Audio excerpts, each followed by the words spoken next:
머니올라 시청자 여러분, 추석 연휴 잘 보내셨습니까? 이번 추석 연휴 기간 동안에 전 세계 경제계가 주목했던 큰 두 가지 사건이 있었는데요. 미국 FOMC, 연방공개시장위원회와 중국 헝다그룹의 파산 사태. 이 두 가지가 굉장히 관심을 끌었는데요. 그래서 오늘 전문가 모시고 이 부분을 하나하나 좀 짚어보겠습니다. 허재완 유진투자증권 이사님 모셨습니다. 안녕하세요. 안녕하십니까.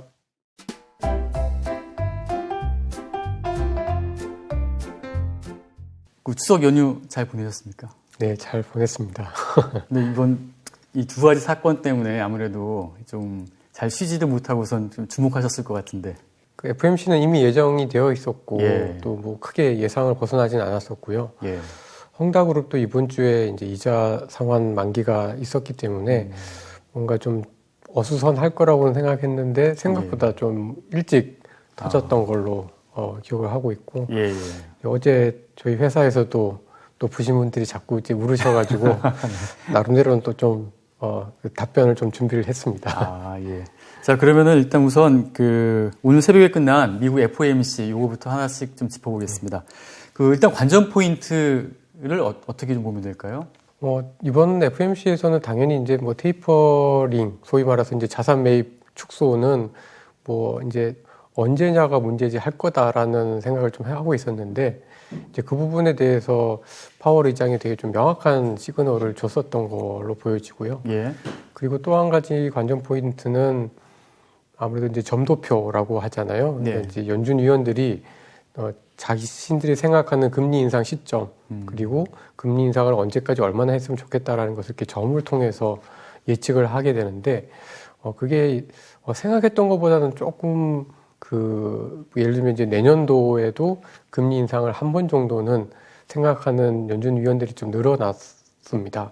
그래서 그런 부분들이 이 두 가지가 가장 큰 키 관전 포인트가 아니었나라고 보여지고요. 예. 생각보다는 테이퍼링의 어떤 속도, 예. 테이퍼링이 한다라는 거는 다들 좀 짐작하셨을 것 같은데, 예상했던 것들보다는 속도도 좀 빨라지고, 금리 인상도 어떻게 보면 2023년부터 금리 인상을 할 것 같았는데, 조금 그것도 2022년 후반에도 금리 인상이 가능할 수도 있겠다라는 측면에서 그 두 가지 관전 포인트가 있을 걸로 보여집니다. 그런데 이제 테이퍼링 같은 경우에는 이번 FOMC에서 발표를 해서 뭐 한 11월 정도부터 시작하지 않을까 그렇게 예상들은 했었는데, 구체적으로 좀 나온 게 있나요?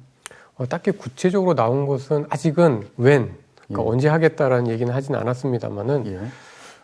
파월 의장이 의외로 지금의 어떤 경기 회복이 지금의 어떤 궤도에 머물러 있다면 내년 중반까지 자산 매입을 점진적으로 어떻게 보면 마무리하겠다라는 얘기를 했거든요. 그러니까 어떻게 보면 이제 테이퍼를 뭐 당장 11월에 할지 12월에 할지는 정해지지 않았지만, 예. 내년 중반까지 이제 끝내려면 예. 적어도 올해 말에서 내년 초에는 시작을 할 거고, 그리고 그 테이퍼링을 이제 하는 시기도 생각보다는 좀 짧게, 예를 들면 내년 말까지가 아니라 내년 중반 정도까지 해서 끝내는 걸로 좀 명확하게 좀 보여준 것 같습니다. 그런데 이제 과거 사례를 보면은 2014년에 보면 한 10개월에 걸쳐서 했었는데, 네. 이번 같은 경우에 월 1,200억 달러씩 지금 풀고 있으니까 그거를 제로까지 가려면은 만약에 6개월 정도에 다 그걸 하려면은 월 200억 달러씩을 네. 줘야 되지 않습니까? 굉장히 좀 속도가 가파른 속도 아닌가요, 그게? 네. 규모를 굉장히 빨리 줄이는 것 같은데. 네, 그래서 그게 좀 이번에 약간 의외였었던 걸로 보여지고요. 그게 의외였어요.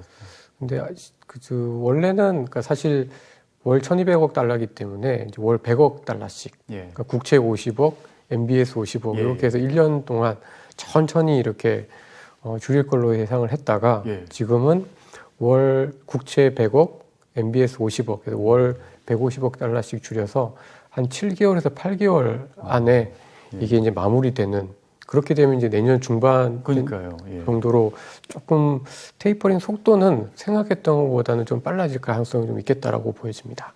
그 기준금리 인상은 원래는 2023년부터 하겠다고 전에도 그렇게 얘기했었는데 그게 좀 앞당겨졌다라는 그 근거가 아까 점도표 말씀하셨는데 뭐 구체적으로 어떻게 좀 나타났습니까? 그러니까 내년에, 그러니까 2022년에 금리 인상을 인상하시는 분이 9명. 9명? 동결이 9명. 예. 그러니까 9대 9입니다. 9대 9인데 한 분은 내년에 2번 금리 인상을 예상을 하셔가지고 예. 중간 값으로 치면 이제 한 번 인상 쪽으로 간 거고요. 예. 그래서 9대 9니까 사실 경기가 정말 좋아지면 예. 뭐 실현이 될 걸로 보여지고 만약에 지금보다 경기가 좀 나빠지면은 사실 이제 2023년으로 넘어갈 수가 있기 때문에 예. 저는 뭐 그 부분은 크게 걱정할 건 아니다라고 좀 보고 있고요. 예. 근데 이제 2023년하고 2024년은 세 번씩 금리 인상을 예상을 했었거든요. 예. 그 세 번씩이라는 거는 어떻게 보면 이제 분기에 한 번까지는 아니지만 적어도 1년에 뭐 분기에 한 번씩 또 쉬었다가 한 번 쉬고 또 인상하고 이런 식이니까 생각보다는 좀 금리 인상에 대해서는 연준 위원들이 한 번 시작하면 좀 빨리 인상을 하겠다라는 생각들을 좀 가지고 있다라고 볼 수 있을 것 같습니다. 근데 미국은 한 번 인상하면 정말 계속 인상하더라고요. 빠르게 또 한 단기간에 쭉 인상을 하던데 이번에도 아마 좀 그럴 가능성이 좀 있겠네요. 네. 그러니까 경기가 아마 어느 정도 올라와서 사실 지금 어떻게 보면 그 미국의 실업률이 이제 5%대인데요. 예. 그러니까 이 과거에 보면 5%가 아니라 지난 2014, 16년, 17년 이렇게 금리 인상할 때 보면은 실업률이 뭐 6%였을 때도 금리 인상 시작을 했었거든요.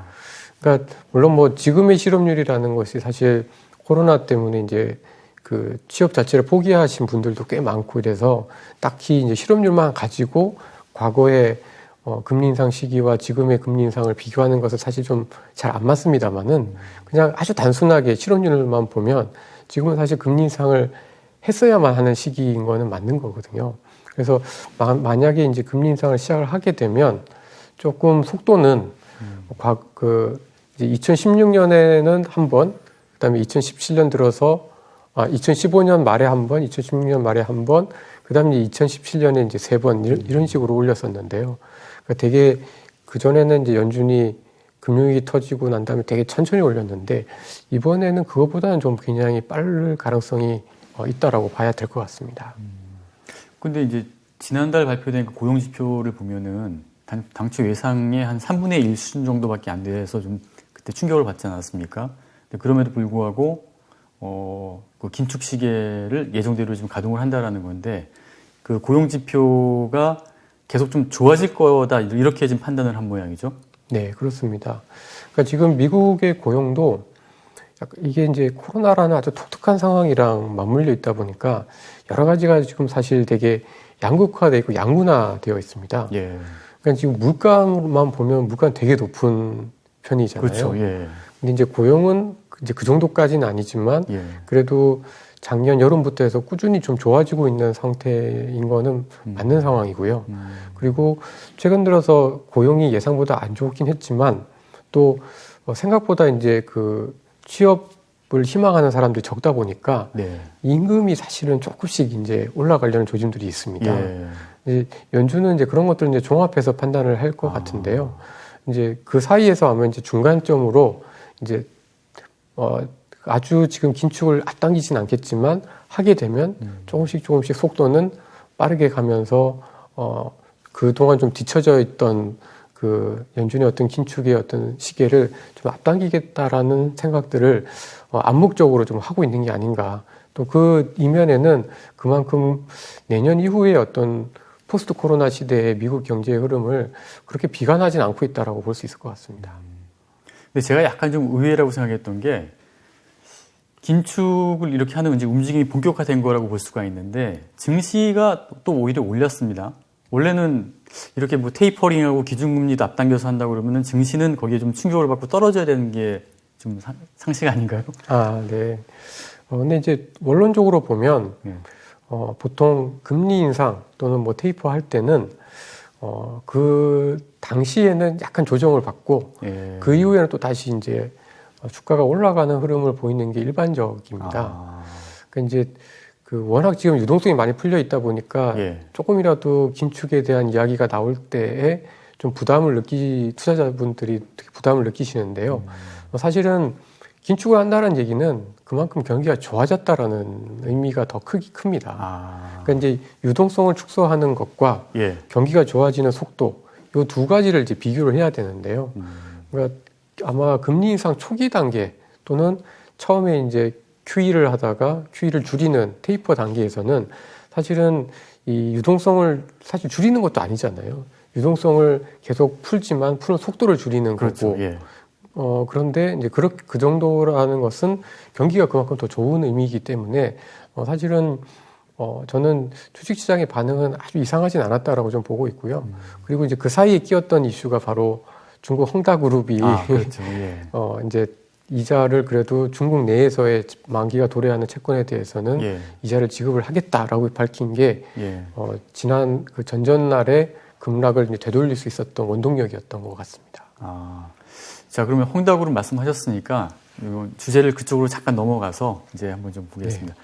헝다그룹이 지금 일단 뭐 계속 약간 회색 코뿔소 같이 저 멀리 있었는데 이게 갑자기 좀 다가온 그런 느낌이 들거든요. 최근에 이렇게 이슈가 계속 이렇게 불거지게 된 게 어떤 좀 원인이 좀 있었습니까? 사실 그 헝다그룹에 대한 이야기는 작년 그 가을부터 사실 좀 있긴 했었습니다. 예. 작년 8월과 10월에 중국 정부가 그 부동산 개발 업체들에 대한 레버리지를 줄여야 되겠다라고 이제 정책을 발표를 하면서요. 그러니까 대출 금리를 줄였다는 말씀이신가요? 대출율 레버리지를 낮췄다는 말이. 그러니까 이제 예를 들면은 그 자기 자본 대비 부채 비율이 뭐 예를 들면은 200%를 넘어가게 되면 예. 이제 자금 조달을 막는 예. 이제 뭐 오렌지, 뭐 빨간색 뭐 이렇게 그 세 가지 단계로 해가지고요. 예. 부채 단계를 나누어서 200%가 넘어가면은 이제 채권이나 이제 주식 발행과 같은 자본 조달에 대해서 이제 막는 그런 조치를 취했습니다. 예. 그리고 2025년까지 그 전체적인 부채 비율을 이렇게 낮추도록 이제 권고를 했었거든요. 이제 그러면서 이제 사실 제일 문제가 됐었던 게 이제 헝다 그룹, 그러니까 영어로 하면 이제 에버그란데인데요. 이제 이 그룹이 부동산 개발 업체들 중에서 규모도 꽤 있으면서 부채 비율이 가장 높았기 때문에 이제 좀 이쪽에 대한 리스크가 좀 컸었습니다. 예. 근데 사실 뭐 그 이후로 이제 중국 정부가 코로나도 터지고 뭐 이제 이러면서 사실 이제 계속 부양 정책을 많이 써왔기 때문에 그리고 그 과정에서 부동산 가격도 좋았기 때문에 사실 그게 별로 문제가 안 되다가 이제 올해 이제 그 봄 들어서고 이제 여름 들어서면서 이제 그 올해 하반기에 이 헝다그룹의 채권 만기가 좀 많습니다. 올 하반기가요? 네. 그리고 특히 이제 이번 주에 꽤 많은 규모의 이제 이자를 상환을 해야 되다 보니까 예. 요게 이제 점점 이게 이제 그 이자를 그 갚아야 되는 날짜가 다가올수록 이거 못 갚는 거 아닌가라는 불안감이 들면서 이제 9월 초부터 해서 사실은 이제 계속해서 얘기가 좀 많았었고요. 9월 초에 이미 내년도에 만기가 도래하는 헝다그룹의 채권은 가격이 이제 100이 기준이면 뭐 30 이렇게까지 이제 채권 가격이 70% 이상 이미 떨어졌었습니다. 그래서 사실 이제 예고가 됐었는데 그래도 뭐 중국에서 이런 대형 금융 사고는 정부가 막을 거야. 예. 이런 생각을 했다가 예. 이게 이제 채권 만기가 도래하고 그러니까 이자 상환 날이 오고 있는데도 중국 정부가 아무 행동도 하지 않고 예. 하고 있었고요. 그다음에 또 한 가지는 홍콩에서 저희 추석 연휴 직전에 HSBC하고 스탠다드 차터스 은행이 이 헝다그룹의 소위 말하는 고객들 또는 헝다그룹이 판 부동산을 갖고 있는 부동산 소유주들한테 대출을 연장을 안 해준다라고 통보를 해버립니다. 그러니까 이제 더 이상 이 자산에 대해서는 악성이 될 가능성이 높으니까 이제 HSBC나 스탠다드 차터스처럼 이제 외국계 은행에서는 이제 거래를 이제 안 하겠다라고 얘기를 하면서 이게 혹시 이제 채권 부도가 가능성이 굉장히 높다라고 이제 촉발이 되는 계기가 있었고, 그러면서 이제 저희 추석 연휴 첫째 날 홍콩 증시가 거의 한 4% 가까이 빠진 계기가 됐었습니다. 예. 그러면 홍다그룹 자체에서는 별도의 입장 표명은 없었나요? 홍다그룹은 사실 이제 지난달부터 이것 때문에 계속 자산을 헐값에 많이 팔고 있었습니다. 자산이라는 건 어떤 자산을 얘기하는 이제 거예요? 부동산 예를 들어서 분양하는 것들을 분양 가격을 뭐 30%, 40% 낮춰서 예. 이렇게 막 팔고 있었고요. 그래서 사실은 이제 그 부채 비율은 지난해 말에 자기 자본 대비 부채 비율이 거의 460%가 넘었었는데요. 예. 올해 상반기에는 450%대로 좀 떨어졌습니다. 그러니까 나름대로는 이제 부채를 줄이기 위한 노력들을 많이 했었던 거죠. 예. 나름대로는. 예. 근데 이제 그거에 대해서 이제 그렇게 하고 있어서 이제 계속 이자 갚을 수 있다라고 했는데 계속 시장에서는 이제 그 의구심들이 굉장히 좀 컸었고요. 예. 그러다가 혹시 못 갚는 거 아니냐라고 했는데 이제 어저께 그 온쇼어, 그러니까 중국 영내에 있는 이자에 예. 대해서는 상환할 거다라고 얘기를 했습니다. 근데 이제 그 얘기인즉슨 역외 채권에 대해서는 달러 채권, 달러 채권에 대해서는 예. 못하겠다는 거예요. 못할 수도 있다라는 뉘앙스가 사실은 좀 깔려 있는 것이죠. 예. 그래서 뭐 홍다그룹은 나름대로 자구 노력을 많이 했지만 그거에 어떤 중국 정부가 뭐 도와주려는 이제 움직임들이 없었다는 거. 그리고 온쇼어, 그러니까 영내 채권에 대해서는 채권 투자자들한테 이제 이자를 주겠다라고 얘기를 했지만 네. 역외 채권에 대해서는 여전히 불확실성이 남아 있다라는 거. 이런 것들이 좀 그 추석 전후로 계속 좀 긴장감을 돌게 하는 요인이 아니었었나라고 보여집니다. 그럼 만기 도래하는 그 채권 규모가 일단은 한 1,400억 원 정도가 일단은 오늘 정도에 막아야 되고 그다음에 연말까지 또 계속 막아야 된다면서요. 네. 그 규모가 어느 정도나 됩니까? 뭐 사실 대충. 그 굉장히 좀 큰 규모입니다. 아. 지금 갖고 있는 부채의 거의 3분의 1에서 한 절반 가까이 되는 규모의 채권의 이자를 계속 갚아야 되고 만기가 계속해서 도래하기 때문에 한꺼번에 몰렸군요, 그게. 예. 그러니까 홍다그룹은 사실상 도산을 피하기는 사실 쉽지 않다라고 보는 게 좀 합리적인 판단인 걸로 보여지고요. 다만 이제 뭐 중국에서 그러면 뭐 늘 부도가 안 나야 되는 건 아니고 늘 중국이 지난 몇 년 동안 보면은 계속 이제 그 부도나는 기업들이 늘어나고는 있습니다. 예, 뭐 칭화윤리도 그렇고 큰 나름대로 국유 기업들도 또 계속 망하기도 하고요. 예, 그랬고요. 근데 이제 이거를 얼마나 이제 질서 있게 하느냐가 좀 관건인데 질서 있게. 특히 이제 2019년 같은 경우에는 중국의 바오짱뱅크라고 지방은행이 또 파산을 했었거든요. 예. 근데 그때는 또 정부가 어느 정도 막아줬었습니다. 파산은 했지만 채권자들 피해가 되지 않게끔 예. 많이 막아줬었던 경험들이 2년 전에 있는데 예. 이번에는 중국 정부가 안 나서고 있다는 거죠. 그때가 좀 달라졌군요, 예. 이제 스탠스가. 그러니까 이제 그 이면을 보면은 이제 뭐 약간 갑론을박이 있긴 한 것 같아요. 그러니까 내년에 중국이 이제 동계 올림픽도 있고 예. 시진핑 주석이 이제 3년임을 해야 되기 때문에 내년 10월 달에 당대표 대회가 예. 있죠. 그러니까 뭐 큰 금융위기는 안 만들 거다. 무조건 막을 거다라고 보는 견해가 있고 예. 또 한편으로는 중국 정부가 공동부유라는 정책을 얘기를 하면서 예. 큰 어떤 맥락에서 봤을 때 어떤 부채에 대한 리스크를 계속해서 줄여나가겠다라는 이야기, 예. 그다음에 부동산 시장을 안정시키겠다는 이야기를 굉장히 강력하게 하고 있기 때문에 그런 부분에 있어서는 과거에 비해서는 채권자를 무조건 살려주거나 채권자들의 어떤 이익을 그대로 이렇게 보존해주는 행위를 예전보다는 덜하거나 안 할 가능성이 굉장히 높아진 것이죠. 그러니까 이제 이게 뭐 그 예전하고는 확실히 이제 중국 정부가 달라졌다라는 거. 예. 그래서 그동안에는 중국 정부의 어떤 암묵적인 보증, 예. 중국 정부가 갖고 있는 큰 자산들을 안 망해 대마불사 예. 이런 신화가 의외로 흔들리고 있다라는 데서 이제 문제가 지금 있다라고 보시면 될 것 같습니다. 정부가 그 헝다그룹의 그 부채 위기를 막아주려면 어떤 식으로 할 수가 있나요? 방법이? 뭐 쉽게 생각하면 이제 그 부실 자산을 사주는 것이죠. 예를 들면 이제 중국의 화룡공사라고 하는 중국 자산공사가 있는데요. 예. 그 자산공사가 예전에도 이제 90년대 후반에 중국 은행들이 갖고 있는 부실 자산을 이렇게 다 인수를 합니다.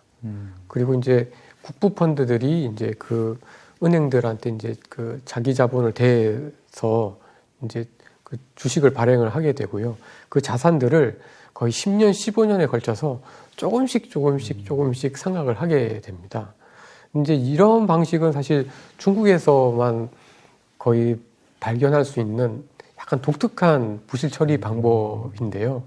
이제 이거를 사실 이번에도 할 수는 있는 것이죠. 그러니까 부실 자산들, 뭐 팔리지 않는 부동산이나 지금 건설 중인 부동산 개발 프로젝트들을 이제 부채를 상각을 하고 그 자산들을 이제 국유 기업이나 또는 그 이제 자산관리공사가 이제 인수를 해서 그런 것들을 차츰차츰 상각하는 방식들이 있는데 그거를 한다고 손치더라도 워낙 부채 규모가 적지 않고 또 그 과정에서 뭐 건설하는 업체들 같은 경우에는 뭐 시공사들 어떤 뭐 그 재료를 공급하는 업체들, 인테리어 업체들, 일꾼들이 어마어마하게 있다 보니까 어떻게 보면 이 과정에서도 중국의 되게 소규모 시행사들, 시공사들은 되게 좀 피해를 입을 가능성들이 사실은 꽤 있고 예. 또 은행 거기에 물려 있는 이제 부실 때문에 이제 은행들이 일정 부분 좀 흔들릴 가능성들은 분명히 좀 남아 있다라고 보여집니다. 근데 방금 말씀하신 그 화륜 자산공사 여기도 디폴트 됐었고 네. 여기 회장은 사형당했잖아요. 네. 근데 그 회사가 지금 다시 또 그런 역할을 할 수가 있을까요? 중국에서는 자산관리공사가 화룡뿐만 아니라 한 4개 정도가 예, 더 있는데요. 있죠. 화룡공사도 사실 이제 문제가 있었는데 예. 결국에는 그렇게 한번 부도가 나고 또 정부가 추가적으로 또 돈을 납부를 해서 예. 지금 계속 기능은 하고는 있습니다. 예. 그러니까 이제 뭐 좋게 얘기하면은 정말 대마불사고 나쁘게 얘기하면은 중국이 아직도 그런 부실에 대한 처리 방식이나 이런 것들이 좀 그 100% 투명하거나 선진화되지 못했다라고도 볼 수 있는 것이죠. 그 보면은 이제 10년 전에 리먼 사태하고 좀 비교들을 많이 하시던데 그 당시에도 한참 전에 작은 규모의 어떤 자산 운용사인가 어디가 파산을 했고 그게 다시 또 정상화됐다가 다시 또 위기가 오고 한 1년 정도 반복하다가 네. 결국 뻥 터졌다고 그러는데 이번에 이 헝다 사태도 혹시 그런 그런 전초가 아닐까 그렇게 좀 보시는 분들도 있던데 좀 우리 이사님은 어떻게 보십니까? 그러니까 사실 그 좀 비슷한 거는 사실입니다. 그리고 리만 사태도 예. 좀 아직도 기억이 나는데 저희 추석 연휴 때 터졌거든요. 아, 그랬나요? 그러니까 리만 망했다는 뉴스 보고 저도 추석 연휴 마지막 날 출근해서 예. 밤 10시까지 일했던 기억이 있는데 그 문제의 본질은 비슷한 것 같습니다. 그러니까 이제 레버리지인 거죠. 예, 예. 헝다그룹도 굉장히 레버리지가 컸고 또 예. 중국의 그 전체 GDP 대비 그 레버리지 비율, 그러니까 기업 부채 비율이 지금 한 159% 정도가 되는데 예. 사실 저희 한국이나 그 태국의 외환 위기 때에도 한 113% 정도가 됐었고요. 그렇죠. 예. 그다음에 90년대 초에 일본도 예. 그 버블 붕괴 직전에 기업들의 부채가 한 140% 정도가 됐었습니다. 그러니까 지금 어떻게 보면 중국의 기업 부채라는 것은 과거에 큰 위기를 겪었던 많은 국가들이 보였었던 수준을 넘어서는 규모이기 때문에 예. 사실 언제 어떻게 부채 위기가 터져도 사실 이상하지 않은 그런 거기 때문에 리만 사태랑 비슷하게 볼 수도 있고 예. 또 뭐 리만은 사실 이제 서프라임이라는 모기지 채권과 관련이 있는데 이제 헝다도 사실 어떻게 보면 부동산 개발 업체이고 예, 그렇죠. 이번에 문제가 된 게 또 공교롭게도 채권이다 보니까 예. 여러 면에서 좀 닮아 있는 게 좀 사실인데요. 예. 근데 이제 제가 봤을 때는 이제 크게 두 가지가 다른 것 같아요. 그러니까 첫 번째는 그러니까 리만 사태는 2006년 후반부터 미국의 부동산 경기가 이미 꺾입니다. 그러니까 부동산 경기가 꺾이고 예. 부동산 가격이 하락하면서 이제 모기지 채권의 그 담보 가치가 이제 떨어지면서 이제 그 채권을 투자한 은행들, 예. 그다음에 금융기관들이 이제 망했던 사례이고요. 예. 근데 이제 지금 중국의 부동산 경기는 둔화되고는 있는데 예. 가격 자체는 아직 오르고 있습니다. 아. 그리고 중국의 어떤 그 뭐 유정도시랄까 뭐 이렇게 재고 많은 그 빈 아파트들이 있긴 하지만 예. 2015년, 16년보다는 중국의 부동산 재고가 좀 많이 적은 편입니다. 예. 그러니까 이제 2015년, 16년에는 중국의 전체 재고가 그때 당시 판매량의 한 2년 반치 재고가 있었다고 하는데 예. 지금은 한 1년에서 1년 반 정도 재고가 적으니까 그만큼 공급이 타이트한 상황인 거고 예. 또 지금 중국 부동산 가격이 둔화가 되는 것은 이제 자꾸 중국 정부가 가격이 오르니까 수요를 억제하는 거지 이게 공급 과잉 때문에 가격이 떨어지는 것은 아닙니다. 예. 그래서 부동산 경기에 있어서 차이가 하나가 있고요. 예. 그다음에 이제 두 번째 차이는 이제 파생이라는 차이가 있습니다. 아, 그렇다. 맞아요. 예. 그러니까 이제 리만 브라더스는 사실 이제 모기지라는 채권도 있었지만 예. 이 모기지 채권의 리스크를 해지하기 위한 이제 CDS라고 하는 예. 엄청난 또 그 파생 상품이 연결이 되어 있었는데 이거는 사실 그 규모가 얼마나 어찌 됐는지 알 수 없는 그 되게 불확실성이 있었고 그렇죠. 거기는 미국의 금융기관들뿐만 아니라 유럽의 금융기관, 일본의 예, 다 금융기관, 연결돼 있죠. 뭐 한국도 조금 예, 예. 가지고 있어가지고 이게 일파만파로 파졌었는데 지금 중국의 부채는 뭐 규모로는 크지만 되게 좀 심플합니다. 예. 이제 대부분은 중국의 은행들이 갖고 있고, 아, 그런 파생 상품이 없는 거군요. 예, 별로 없기 때문에 약간 이제 그 어떤 손실이 이렇게 퍼져나가는 데 있어서의 어떤 한도가 사실 좀 있는 거고, 뭐 예를 들면은 헝다그룹의 지금 그 전체 부채가 다 파산이 난다고 해도 중국 전체 신용시장에서 차지하는 비중이 한 0.6%거든요. 아. 근데 지금 중국 은행들의 예. 그 대손 충당률이 전체 대출의 한 3.4% 정도가 됩니다. 예. 그러니까 헝다그룹 부채가 다 부도가 나도 예. 거기서만 멈추게 되면은 예. 사실 중국 금융 시스템 자체에 치명적인 영향을 미칠 정도는 아니다라고 볼 수가 있는 것이죠. 예. 그래서 뭐 이런 두 가지 정도의 좀 차이점이 있기 때문에 뭐 헝다그룹이 갖고 있는 되게 상징적인 위기에 대한 겁은 좀 있지만 꼭 그 리만처럼 될 거다라고 단정 짓기에는 아직까지 좀 시간이 좀 많이 남아 있지 않느냐라고 좀 보여지고요. 제가 이제 조금 더 걱정하는 거는 결국은 여기서는 이제 중국 정부의 역할이 굉장히 중요하고 부동산 시장의 향방이 굉장히 좀 중요한 것 같습니다. 그러니까 이제 이게 중국이 어느 선에서 이제 개입하느냐, 그리고 어느 정도까지 손실을 중국 정부가 감내할 거냐, 이제 이 부분에 대해서 아무도 알 수가 없는 거고요. 이걸 정말 놓아버릴 수도 있고, 예. 그렇게 되면 사실 좀 피해가 생각보다 굉장히 금융위기는 아닐 수 있지만 생각보다 굉장히 파장이 클 수 있는 불확실성이 있는 거고요. 그 다음에 또 하나는 그것 때문에 혹시라도 지금은 괜찮아 보이는 중국의 부동산 시장이 스물스물 힘을 잃어버리고 가격이 떨어지면 사실 그거는 뭐 리만만큼의 또 굉장한 파장을 일으킬 수가 있기 때문에 사실 이거는 말씀하신 대로 회색 코뿔소처럼 뭐 리스크가 없진 않다. 근데 이게 당장에 임박했다라고 보는 것도 사실 좀 아직은 뭐 이런 상황이다라는 정도로 좀 볼 수 있을 것 같습니다. 그러니까 중국 정부도 좀 딜레마인 것 같다는 생각이 든 게 이거를 살리면은 다른 부실 기업들도 좀 기대 심리가 있을 테고 우리도 살려줘. 근데 이걸 또 그냥 놔두면은 이제 시장에서 봤을 맞습니다. 때는 예. 파장이 좀 굉장히 커지겠네. 이런 기업들도 다 죽겠네. 해서 그게 또 굉장히 큰 영향을 미칠 테고. 그러니까 중국 정부의 스탠스가 여기서는 가장 핵심 포인트라고 좀 보면 되겠군요. 그러니까 이제 언제 어떻게 들어올 거냐가 굉장히 관건인 것이죠. 예. 사실 그냥 일반 시장 경제에서라고 하면은 이거를 채권 은행들이 그렇죠. 모여서 예. 어느 정도 소위 말하는 헤어컷, 그렇죠. 손실을 이렇게 정하고 그러면 이제 사실 피해자들도 있지만 예. 딱 거기서 이제 그 어떤 손실이 이제 끝나고 그것만 좀 마무리가 되면 또 다시 이제 정상적인 경제 생활을 하게 되면서 위기로까지는 연쇄 부도라든가 금융기관들의 위기로까지는 가지는 않게 되는데 지금은 뭐 들어올 거는 같은데 언제 들어오고 어느 정도까지 그 손실이 이제 빠져나갈지에 대한 불확실성이 크다 보니까 이게 되게 좀 막연한 불확실성이 굉장히 좀 크다라고 보여집니다. 근데 과거에 뭐 칭화윤이나 화룬이라든가 봤을 때 그때 그 부채 규모하고는 이 차원이 다르더라고요. 많이 다르죠. 그래서 아마 중국 정부도 고민이 아닐까 싶은데 워낙 이 규모가 크다 보니까 이거를 다 관여해서 메워주기에는 정부의 부담도 좀 클 것 같고.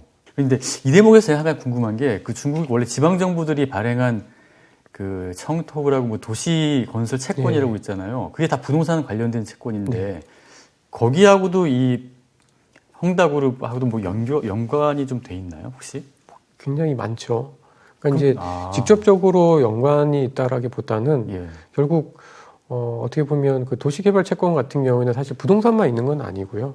뭐 철도라든가 이제 다른 그 전반적인 도시개발과 관련되어 있는 프로젝트와 관련된 것들에 대한 채권이라고 보시면 되는데 이제 그런 것들이 사실 이제 부동산 경기 그리고 헝다그룹이 어떻게 보면 중국 부동산 매출 기준으로는 2위니까요. 그리고 도시들도 거의 한 300여 개 되는 도시의 프로젝트들을 뭐 1000몇 개나 갖고 있는 거니까 어떻게든 다 걸려 있는 상황인 것이죠. 그래서 이게 사실 어떻게 보면 뇌관인데 터트리기도 그렇고 안 터트리기도 그렇고 말씀하신 대로 이게 금융위기로까지는 갈 것 같지는 않지만 이게 사실 쉽게 해결될 걸로 그냥 막연히 낙관하기에는 너무나 이 시한폭탄 같은 존재다라고 봐야 될 것 같습니다. 혹시 우리나라에도 뭐 영향이 미칠까요? 저희한테 미치는 영향은 간접적인 건데요. 근데 사실 그러니까 제가 생각할 때 이제 좀 리스크는 이제 이것 때문에 이제 중국이 4분기나 내년 초까지 경기가 안 좋아지게 되면 저희가 그게 수출이라든가 전반적인 어떤 심리라든가 이런 쪽으로 저희들도 뭐 성장률도 하향되고 또 중국과 교역을 하는 많은 다른 산업들한테 기본적으로 좀 피해가 갈 수밖에 없습니다. 그리고 외국인 투자가들은 차이나 이꼴 코리아라고 생각하는 경향들이 있고 특히 위안화가 불안할 때는 워낙 훨씬 더 불안하기 때문에 그 부분에 있어서 사실 좀 리스크가 좀 있어서 만만치 않은 이슈인 거는 분명한 것 같습니다. 그리고 네이버 카카오 같은 경우에는 공매도가 상당히 많이 들어와 있던데 이게 좀 영향을 좀 많이 미치나요, 실제로? 사실 그 카카오, 그러니까 저는 근데 이제 네이버는 오히려 기회인 것 같고요. 카카오는